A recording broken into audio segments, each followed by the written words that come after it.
Continuamos, amables televidentes, y en este momento continuamos con la diversidad de temas jurídicos para el interés de la colectividad nacional.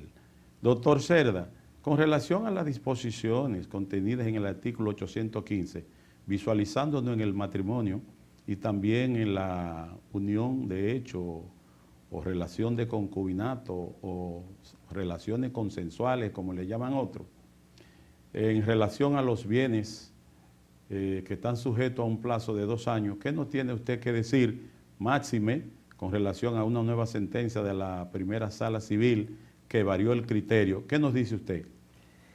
Mira, las uniones consensuales están previstas por la Constitución, se constitucionalizaron, quiere decir que tienen una categoría importantísima, o sea, eso hay que respetarlo sí o sí. La unión matrimonial es la tradicional, entonces esa viene pues de la tradición del tiempo atrás, de la época del concordato, 1935, qué sé yo, 36, y todo ese tipo de cosas, o sea que tiene más de 80 años. Este tipo de instituciones que tienen que ver con la unión de las personas y las consecuencias que vienen después que se separan estas personas ya unidas por matrimonio, ya unidas por unión concubinataria. Ahora bien, estas condiciones, estas situaciones que se presentan de la separación, de la partición entre estas uniones, no se escapan tampoco de estas particiones también que se dan, por ejemplo, entre personas que tienen una nuda propiedad y no necesariamente sean matrimonios, sean pareja.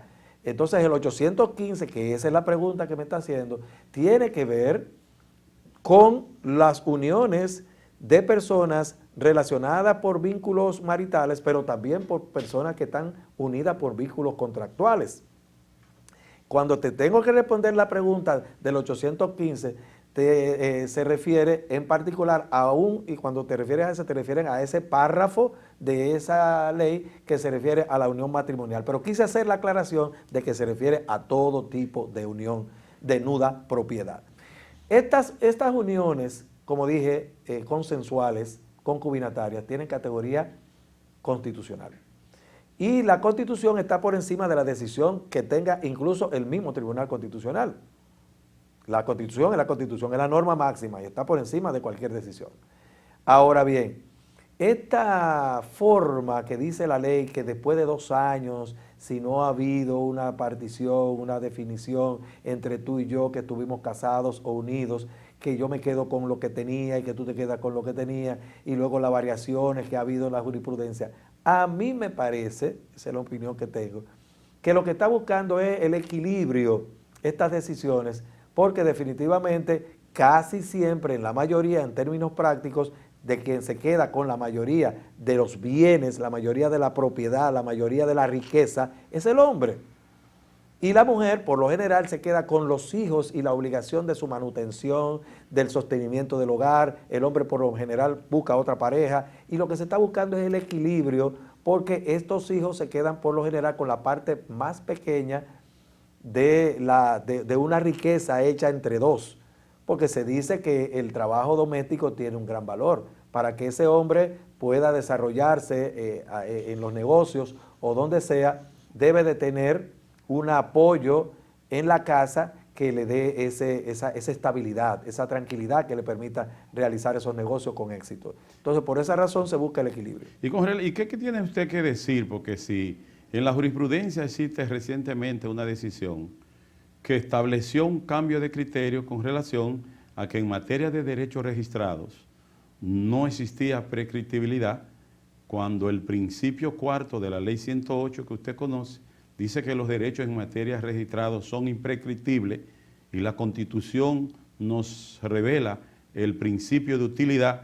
¿Qué tiene usted que decir con esa contradicción de norma y ante la idea de que el Código Civil es de 1804 y esta norma es del 2005, y que la norma más reciente deroga la anterior y que esta tiene un rango de especialidad? ¿Qué tiene usted que decir con relación a esa decisión, si se mantendrá o podrá variar futuramente? Mira, yo soy muy escéptico con respecto al supuesto sentido común que tienen los jueces al momento de dictar su sentencia. el doctor Cerda, respetuoso también de todo el sistema jurídico. Entiendo que hay mucha medalaganariedad en las decisiones que tienen los jueces de la Suprema Corte de Justicia y, como no, también de algunas decisiones de los jueces del Tribunal Constitucional. Es mi opinión particular.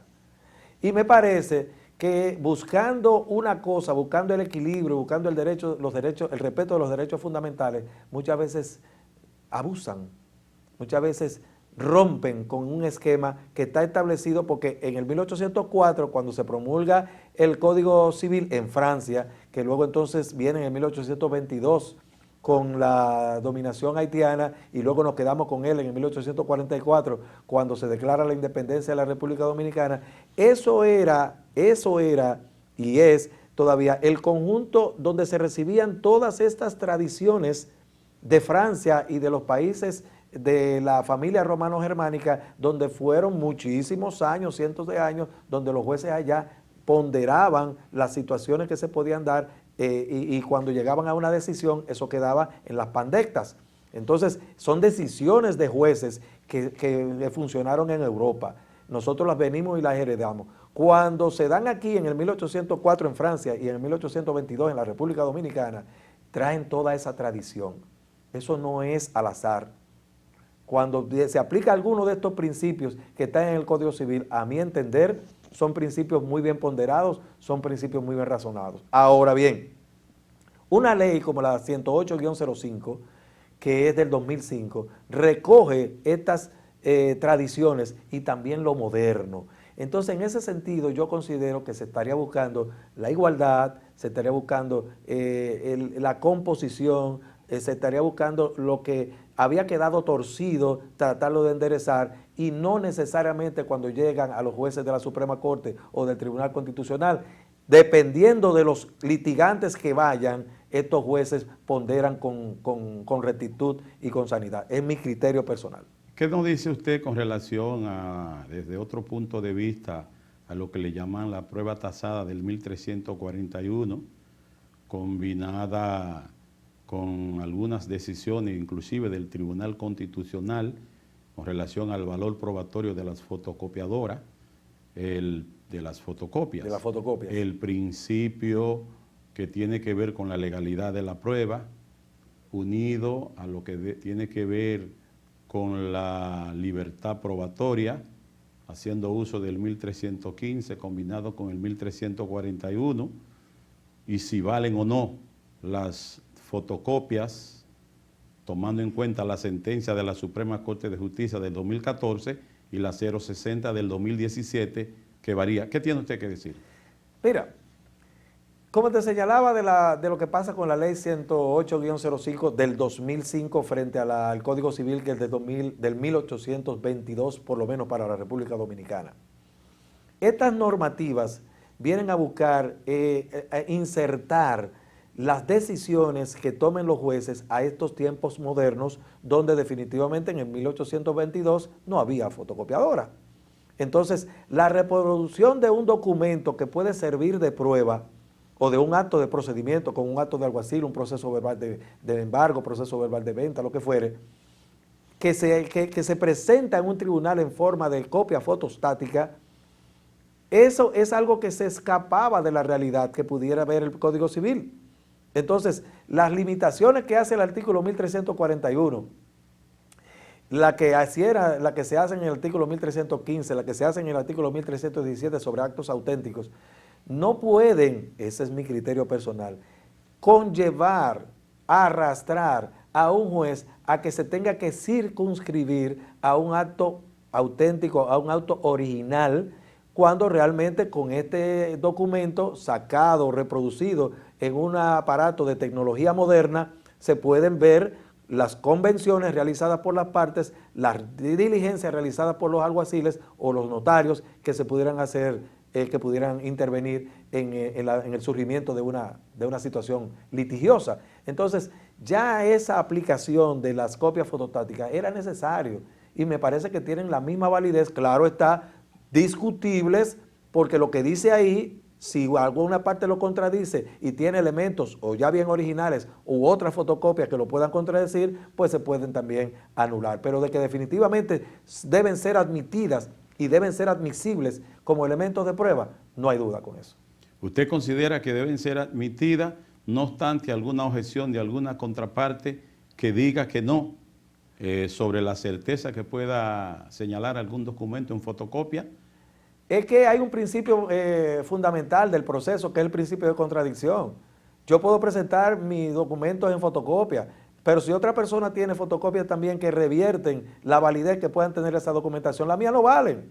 Entonces, no es tanto el hecho de que se presente un documento en fotocopia, es el hecho de que exista la contradicción y que esa contradicción esté fundamentada en otros documentos que pueden ser originales o pueden ser copias también, pero que de alguna manera van a entrar en contradicción y que el juez lo va a ponderar tomando en cuenta la lógica, las normas de experiencia y la sana crítica. Y eso es lo que realmente vale. Un juez sigue siendo un juez, lo fue en el 1804 en Francia, en el 1822 en la República Dominicana o en el 2022 en República Dominicana. Es alguien que va a establecer justicia. Pero doctor, ¿no considera usted que más que ese principio de contradicción, también el principio de legalidad probatoria es constitucional y hay una jerarquización entre un principio y otro?